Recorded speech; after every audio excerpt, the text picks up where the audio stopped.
Olá pessoal, como vão vocês? Tudo bem? O assunto de hoje vai ser nutrição em cirurgia, tá? Que é um assunto que acaba aí tendo uma certa divergência, né? Como é que a gente pode proceder para que o indivíduo mantenha a sua nutrição, a sua alimentação, a sua dieta de forma correta e que não tenha complicações numa cirurgia, tá? Então a gente vai falar sobre isso e que é um assunto hiper mega importante. O que é importante, primeiro que a gente tem que saber? Isso aqui que a gente está olhando aqui, pessoal, se chama músculo. Então, vamos lá. Palavra que a gente falou lá atrás, né? Sarcopenia, né? Que é basicamente... Então, a gente vai falar de avaliação nutricional em cirurgia, tá? O que é a avaliação nutricional em cirurgia? Basicamente, é a gente identificar como é que está o aspecto desse paciente para que ele possa ser submetido a uma cirurgia, tá? Então, isso é muito importante para o enfermeiro que ele saiba identificar, né? O que a gente pode e que a gente tem aí desses pacientes, né? Que a desnutrição calórico-proteica em pacientes cirúrgicos está associado a, primeiro, redução da massa muscular magra, que é essa massa muscular magra. Eu acabei de falar para vocês agora que massa muscular magra é o músculo. Então, você vai ter uma diminuição dessa massa muscular, né, magra, alteração da mecânica respiratória, que é um outro processo que também acaba repercutindo aí, né? Então, da inspiração e expiração desse paciente. Além de tudo, ele tem uma debilitação da função imune, ou seja, o sistema imunológico no momento da cirurgia ele fica prejudicado, e atrofia intestinal, porque às vezes o paciente fica muito tempo aí em jejum e acaba aí causando essa atrofia intestinal. O jejum é importante? Sim, isso é uma importância para você fazer uma cirurgia, para você muitas vezes fazer um exame. Mas o jejum muito longo pode acabar acarretando uma atrofia intestinal aí, ok? Então isso é importante que a gente identifique, né? Então, voltando à questão da desnutrição, né? A desnutrição é um problema de significativa importância para esse paciente cirúrgico. Geralmente, o paciente desnutrido pós a cirurgia ou antes da cirurgia acaba acarretando um custo hospitalar muito alto, o que significa maior tempo de internação, maior incidência de complicações e maior incidência de óbitos no pós-operatório. Bom, vou voltar de novo para a minha área que é envelhecimento humano, que a gente já falou sobre isso. Então, o idoso é particularmente muito mais suscetível a esse déficit nutricional do que um jovem. Então, a má nutrição que ocorre no paciente idoso tem uma causa multifatorial. Às vezes, a falta de condições de comprar o alimento, às vezes, a falta de condições de preparar o alimento, né? Tudo isso acaba repercutindo aí. Então, a gente pode falar que o próprio envelhecimento é um fator de risco para a desnutrição no idoso, né? A gente pode dizer que as situações socioeconômicas também são fatores de risco. A gente pode dizer que as comorbidades, ou seja, as doenças associadas a esse processo também são importantes, né? E a interação entre os nutrientes e os medicamentos que ele toma também vão ser fatores de risco nesse momento, tá? Bom, vamos voltar de novo à sarcopenia. A gente tem aqui uma classificação didática que eu coloquei para vocês, que é o quê? A idade. Então, nenhuma outra causa evidente, exceto o envelhecimento, é um fator que vai desencadear a sarcopenia, tá? Então, a gente chama isso de sarcopenia primária, tá? Então, a idade é um fator de risco, principalmente se você associa o envelhecimento humano. A sarcopenia secundária, que é o que a gente vai falar aqui, né? Justamente por conta das alterações nutricionais que acontecem no paciente cirúrgico. Sarcopenia relacionada à nutrição secundária, ingestão dietética inadequada de calorias, né? Ou proteínas, má absorção dessas proteínas. Então, o paciente, de repente, tem uma doença de Crohn, que é uma doença que ele não consegue digerir certos tipos de alimento, né? Distúrbios gastrointestinais ou uso de medicamentos que possam causar anorexia. O que é anorexia? É a perda de apetite. Então, o indivíduo não tem vontade de comer, tá? Inclusive, tem anorexia nervosa, que é um indivíduo que ele come, depois induz ao vômito, né? Então, anorexia é a incapacidade de se alimentar, né? Não quer comer, né? Sarcopenia relacionada à atividade, que seria basicamente o indivíduo acamado, a gente coloca o cirúrgico aí, né? Se fica muito tempo acamado, então a restrição ao leito. Estilo de vida sedentário, o indivíduo que não faz atividade física. Falta de condicionamento físico, também a questão da atividade física. E a sarcopenia relacionada às doenças. Então, insuficiência orgânica avançada, cardíaca, pulmonar, hepática, renal e cerebral, que podem levar a um processo de sarcopenia. E a doença inflamatória maligna ou doenças endocrinológicas como a diabetes. A diabetes, com o tempo, o paciente vai emagrecendo, perdendo aí massa, tá? Então, isso também é importante que a gente saiba, tá? Bom, o que a gente tem que avaliar nesse paciente? Então, no paciente que vai ser submetido à cirurgia, a gente tem que avaliar doenças crônicas. Então, quais são as doenças que esse paciente apresenta? Né? Ele é diabético? Ele é um paciente que teve um acidente vascular encefálico, né? É um hipertenso? Cirurgias prévias. Então, ele fez alguma cirurgia anteriormente. Ele tirou o baço. Ele fez uma cirurgia de vesícula biliar, né? Verificar a presença de doenças hepáticas e renais. Por quê? Porque é importante que o fígado e o rim estejam funcionando perfeitamente para que possa metabolizar aí, né? O organismo se mantenha em equilíbrio, para que possa ser feito de forma correta aí, metabolizar os medicamentos que esse paciente vai usar, o soro que esse paciente vai usar, né? Doença inflamatória intestinal, a gente volta à doença de Crohn, que é um tipo de doença inflamatória intestinal, a gente vai falar sobre ela na frente. As neoplasias, esse paciente tem ou não câncer, já teve câncer, foi portador de câncer. E por fim, a síndrome da imunodeficiência adquirida, que é a AIDS, também chamada de SIDA. Isso tudo a gente tem que considerar quando a gente fala aqui da questão da nutrição e cirurgia, tá? Então isso é muito importante e, sim, voltando a falar, né? Infelizmente, né, a desnutrição aqui no Brasil é um problema sério, né? Principalmente aqui na América Latina, vamos dizer como um todo aqui, 50% da população que é hospitalizada hoje, tá? Principalmente no Sistema Único de Saúde, ela já é admitida com algum grau de desnutrição. Então, para você ver que isso é um valor absurdo. Do meu ponto de vista, é muito grande assim, essa estatística aí, né? Então, 50% das pessoas que internam terem algum tipo de desnutrição, no meu ponto de vista, é muito grande, né? Então, o importante se faz a verificação dessa anamnese para que a gente possa aí, promover uma nutrição adequada para esse paciente, no pré-operatório e no pós-operatório, tá? Isso é muito importante e tem que ser verificado aí, tá? Então, não tem como fugir, não tem como a gente falar, não, esse paciente não... ele não é indicativo para cirurgia porque é desnutrido. Vocês vão encontrar muitos pacientes aí que vão ser submetidos à cirurgia e que tem aí algum grau de desnutrição, tá? Bom, o que a gente vai ter que avaliar nesse exame físico, né? Então, a gente vai ter que avaliar nesse exame físico, basicamente, palidez. Então, esse paciente é um paciente que está pálido, pode identificar aí, no caso, anemia, né?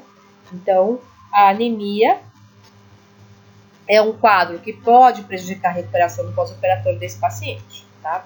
Esse paciente tem edema, então é um paciente que está inchado, o edema é outro problema. Eu sempre gosto de contar um caso, não sei se eu já cheguei a falar para vocês isso aí, mas aconteceu comigo há um tempo atrás, quando eu trabalhava no pronto-socorro, eu sempre trabalhei no pronto-socorro. E chegou uma criança super, bem gordinha assim, ela parecia um bolinho assim, bem gordinha. E a mãe, desesperada que a criança não estava conseguindo respirar direito, aí quando eu peguei a criança no colo, eu vi que a criança não era gordinha, era inchada, ela estava um edema puro. Aí a mãe me dá a criança para mim segurar e fala, pelo amor de Deus, me ajuda, minha filha está morrendo, e me deu. Tenta a senhora dar uma madeira para ela. Quando ela me deu uma madeira, era uma água marrom, com uma coisa assim meio que gosmenta dentro. Eu falei, o que é isso que a senhora está dando para essa criança? A criança tinha 2 meses. Ela falou para mim que estava dando água com farinha de mandioca, que chamam de farinha de guerra, né?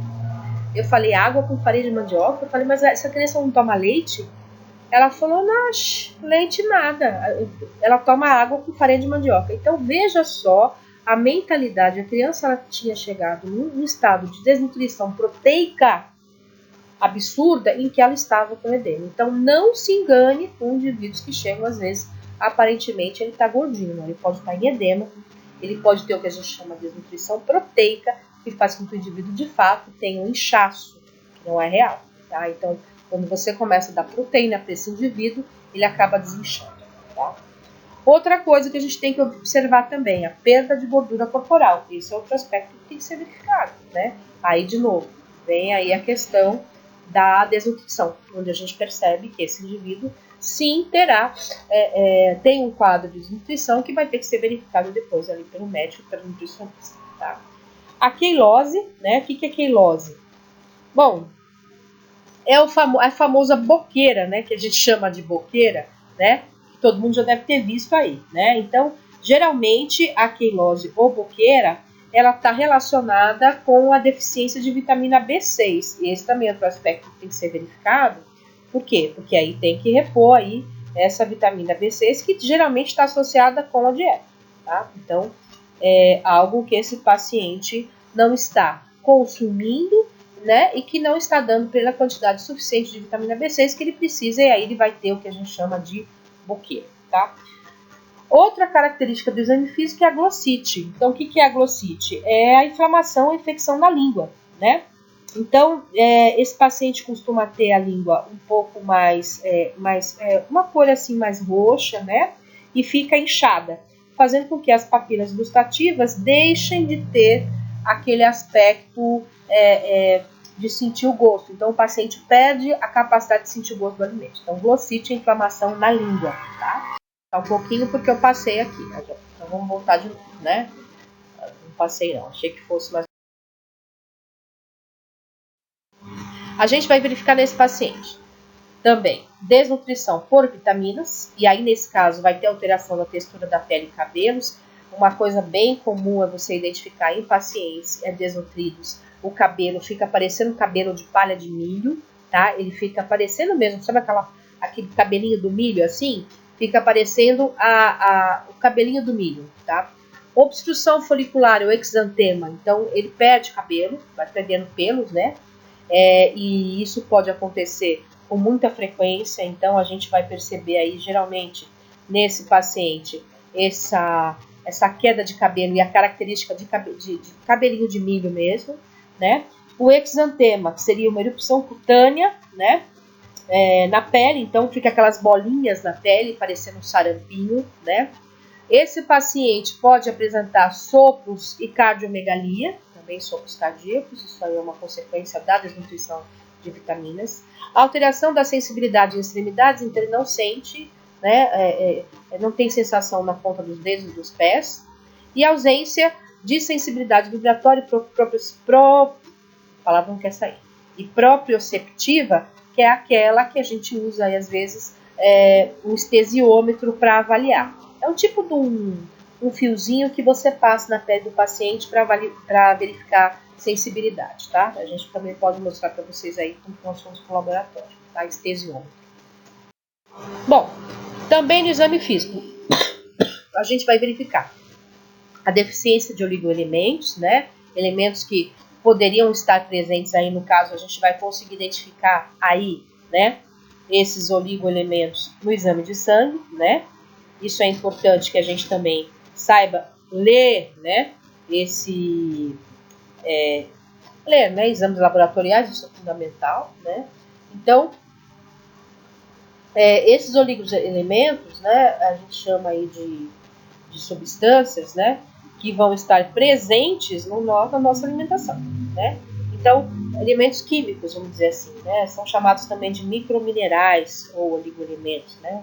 Então, são elementos inorgânicos necessários para o nosso organismo, né?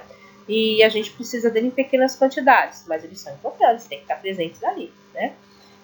Vamos dar um exemplo aqui de alguns oligoelementos que a gente precisa, né, para manter o organismo em dia, que é o cobalto, é o ferro. O ferro é o principal, né? Vamos dizer que o ferro é o principal porque ele acaba aí sendo um componente da hemoglobina, né? Da mioglobina, né? Das enzimas respiratórias, e é fundamental para o processo de respiração celular.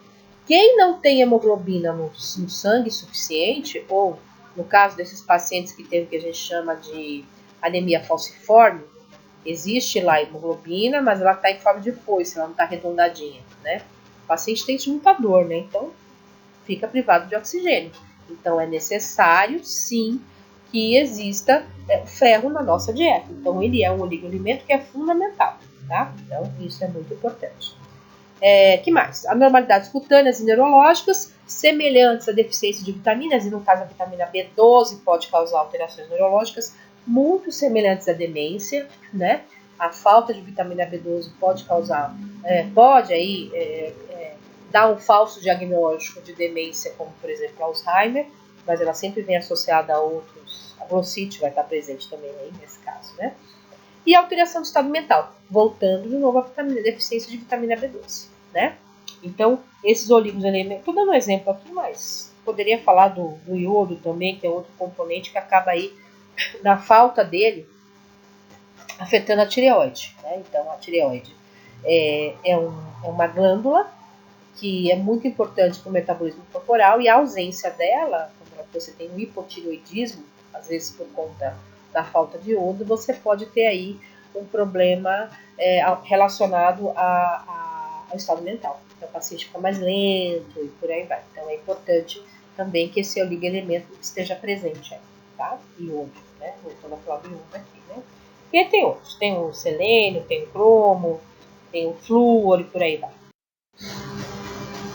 O que é importante que se peça para um paciente que vai ser submetido à cirurgia? Então, hemograma completo, né? Eletrólito de sódio,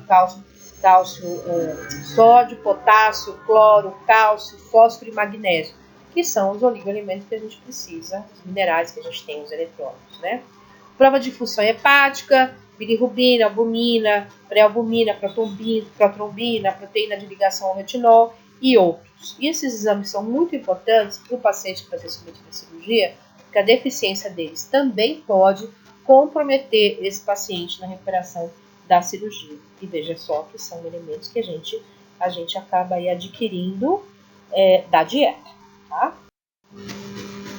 Bom, então, o que a gente tem aqui, né? A reserva de proteína visceral, né, que é a proteína que a gente tem aqui no nosso corpo, que a gente comeu lá atrás, é estimada a partir dos níveis séricos de proteína total, albumina e transferrina.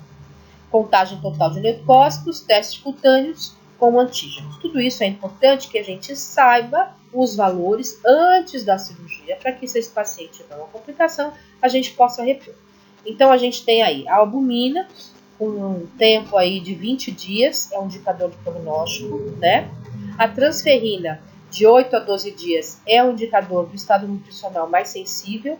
A falta de albumina vai causar edema também, isso é importante que vocês saibam.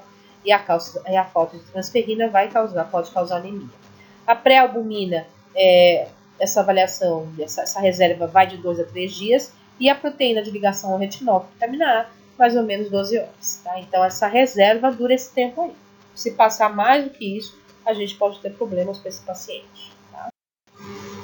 Bom, aí vem os outros aspectos, né? Então, balanço nitrogenado em 24 horas, índice creatinina e estatura, isso também função imune, avaliação global subjetiva, né? A gente precisa verificar o resultado clínico desse paciente de maneira bastante precisa. Então, como é que se encontra aí a situação de saúde desse paciente, né?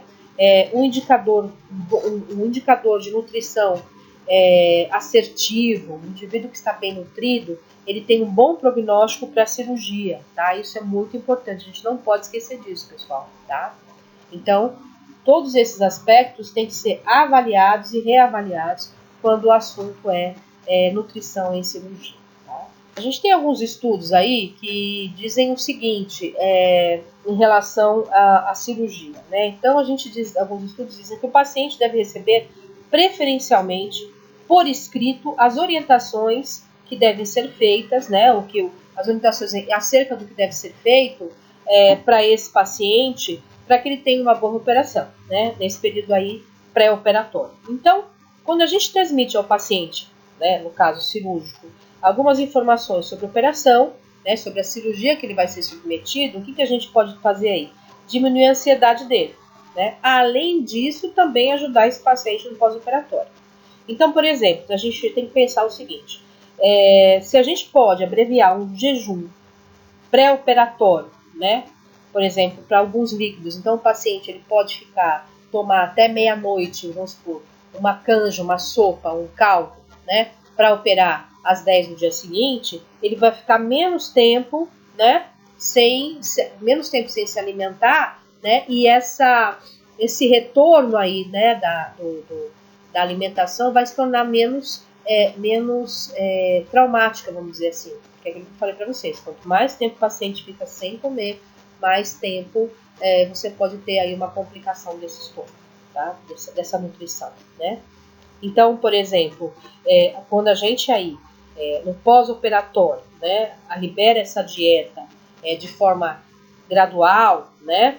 E aí o cirurgião, os outros componentes da equipe, né, da equipe de saúde, no caso o enfermeiro e o nutricionista, estão presentes e entram no consenso, isso possibilita que esse paciente tenha ali um retorno nutricional muito mais assertivo. Tá?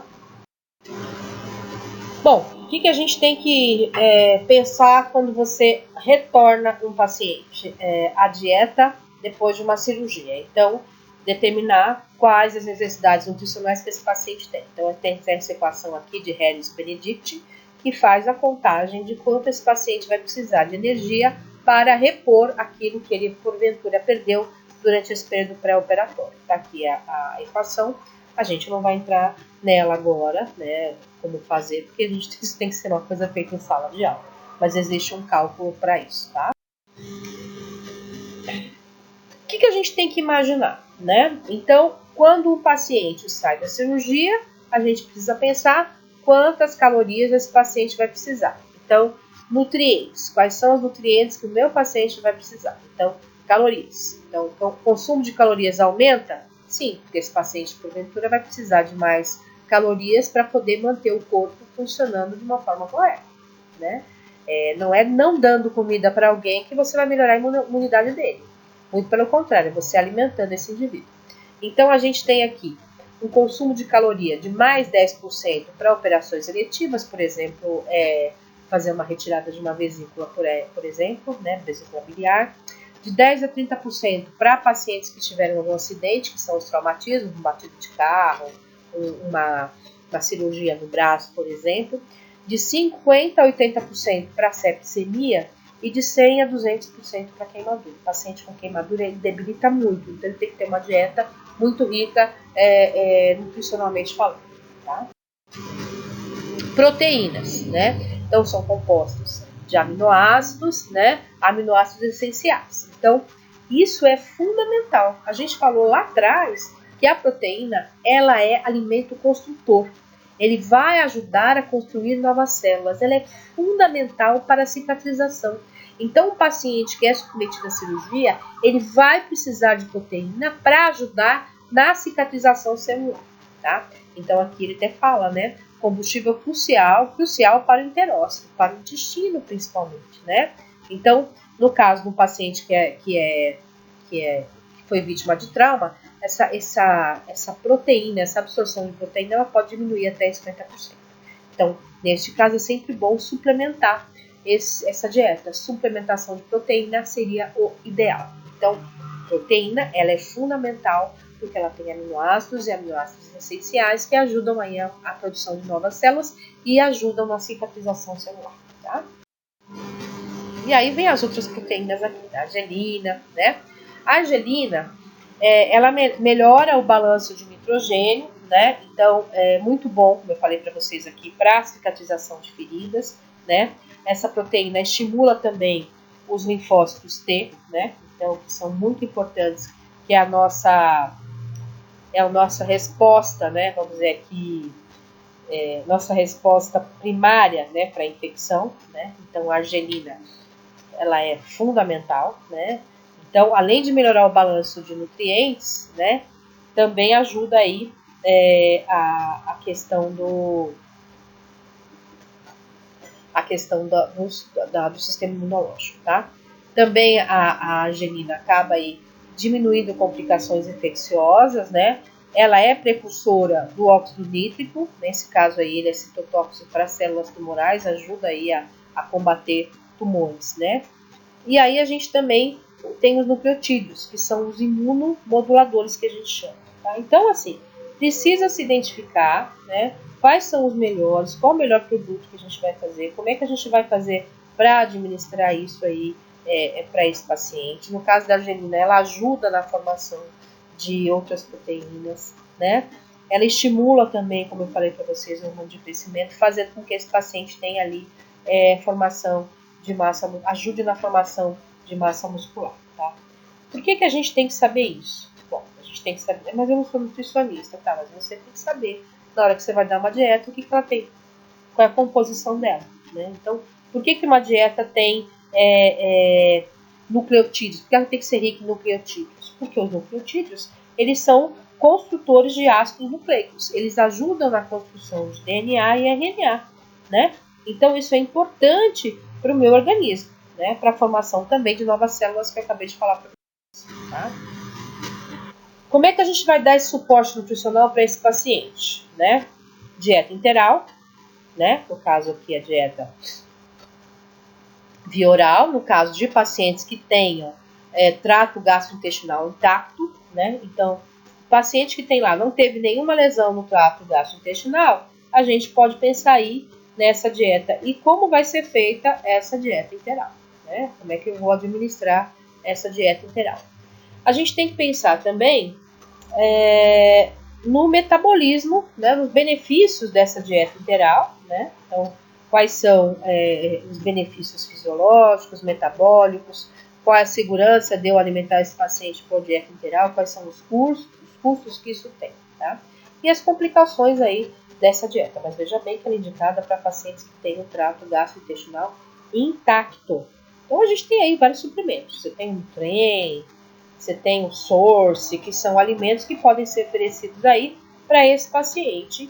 E você tem também aqueles shakes, né, que você pode dar para esse paciente aí na dieta interal.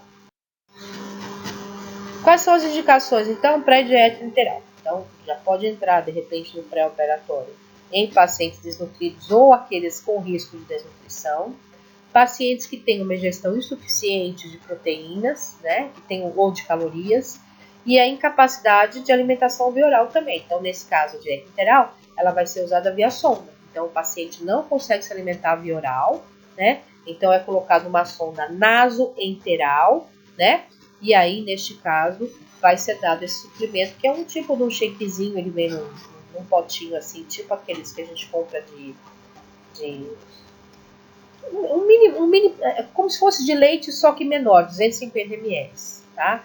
E aí, também esse paciente tem que ter o trato gastrointestinal funcionante. Não adianta você dar uma dieta inteira para o paciente que não consegue absorver os nutrientes, né? Então, se ele consegue absorver os nutrientes pelo trato gastrointestinal, a dieta interal, que pode ser usada via sonda, ela é indicada sim, mas precisa ter um trato gastrointestinal funcionante. Contraindicações para essa dieta nasointeral, se ela for, digamos, desnecessária, então relativa ou temporária, por exemplo, o paciente vai ficar pouco tempo lá, e por que você vai passar uma sonda se o paciente vai usar isso um dia, né? Se o paciente tem um intestino curto, mesma coisa, não é indicado, né?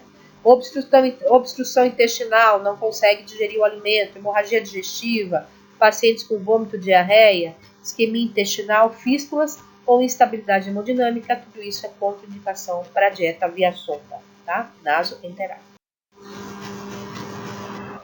Como é que eu posso administrar? Bom, hoje em dia, eu até coloco aqui, mas assim, a gente vai deixar bem, digamos, genostomia também é uma outra forma de você alimentar esse paciente. Quais são as complicações que a gente pode encontrar? Então, obstrução da sonda, por isso que tem que estar sempre bem lavadinha. A gente tem que colocar a sonda no paciente, oferecer a dieta e depois de oferecer a dieta, lavar esta dieta de forma correta, né? Perfuração esofágica, traqueal ou duodenal no momento da passagem da sonda ou por algum traumatismo, tá? Aspiração do alimento, principalmente o sonda nasogástrica, que é muito comum o paciente aspire, por isso que a gente tem que passar a sonda nasointeral, depois o paciente é encaminhado para o raio-x para verificar se está posicionada. O paciente pode apresentar náuseas, vômitos, distensão e diarreia também pela dieta interal, né? Porque você está colocando uma sonda ali, né? E muitas vezes o paciente pode ter alguma obstrução. Distúrbios eletrolíticos que também podem acontecer nesse caso, a falta de algum elemento, né? Algum mineral, né? Ou a falta da água. E no caso aí, uma infecção intestinal, tá? Que é essa bactéria diftíria aí, que pode acontecer também, tá? Terapia nutricional parenteral. O que a gente tem que pensar? O trato gastrointestinal não pode ser usado. Então, o paciente, né, tem distúrbios gastrointestinais. Ele não consegue se alimentar, não está íntegro o trato gastrointestinal. Neste caso, ele vai ser indicado terapia nutricional parenteral, ou NPP, tá? Ela é dispendiosa, geralmente tem muitas complicações, requer mais habilidade, porém, é uma alimentação que muitas vezes é a única que esse paciente vai ter, tá? Então, a gente precisa saber o que a gente vai precisar utilizar, né, a nutrição parenteral, né? Por que a gente vai ter que usar essa nutrição parenteral padrão? Geralmente ela vem num saquinho como se fosse de soro, tá? Então, ela é uma nutrição feita por uma via diferente da gastrointestinal, né? Então, ela pode ser usada para complementar parcial, né, algum elemento que esse paciente esteja necessitando nutricional, ou ela pode substituir completamente ou totalmente a alimentação desse paciente pela via enteral. Então, ele não vai mais se alimentar pelo intestino, pelo êntero, pelo sistema gastrointestinal. Ele vai se alimentar por uma solução preparada que vai ser feita por via endovenosa, e neste caso ele vai ter todos os componentes necessários para o organismo. Então, ele vai ter nutrientes como carboidratos, aminoácidos, no caso, aminoácidos já quebrados, proteínas quebradas já em aminoácidos, lipídios, vitaminas e minerais, né? Então, quando é que a gente vai usar isso aí? Né? Quando o paciente não deve ou não pode se alimentar ou não quer normalmente, né? Então, não é indicado para pacientes que tenham problemas de pele, né? Pacientes que têm grandes queimaduras, né? E logo no pós-operatório não. Então, a gente aí tem alguns pacientes que podem ou não usar, não são todos que vão poder usar isso aí, tá? Os componentes que vão estar presentes nessa dieta geralmente são a água, a glicose, geralmente em soluções hipertônicas de glicose, ou seja, soluções com bastante glicose no sangue, né, que a gente chama de glicose hipertônica, porque ela tem bastante glicose diluída ali, né. Ela vai ter também aminoácidos, porque eles vão ajudar a formação de proteínas, lipídios, que são as gorduras, ele vai ter sódio, cálcio, fósforo, magnésio e todas as vitaminas aí que a gente possa considerar, tá?